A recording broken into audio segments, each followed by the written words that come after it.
Welcome to the Learning Pines YouTube. We hope this video helps. In this video, I will explain how to connect a PS4 controller to a computer. You have two excellent options for linking your controller: a simple wired USB connection or a versatile wireless Bluetooth setup.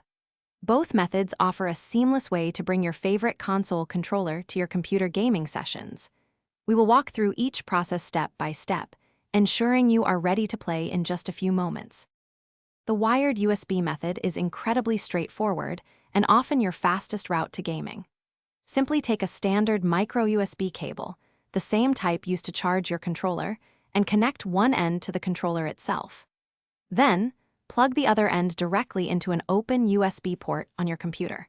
Your computer will usually detect the controller immediately, installing any required drivers in just a few seconds, making it ready to use.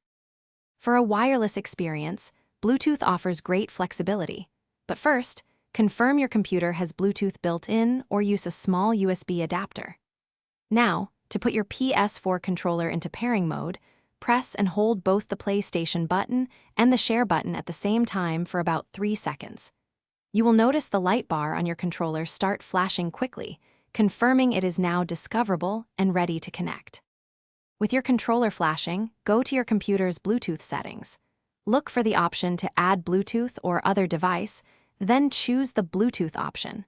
Your computer will begin searching, and within a few moments, you should see Wireless Controller appear in the list of available devices. Select it to complete the pairing. The controller's light bar will then change to a solid color, confirming you are successfully connected. Thanks for watching. Consider subscribing if we helped you.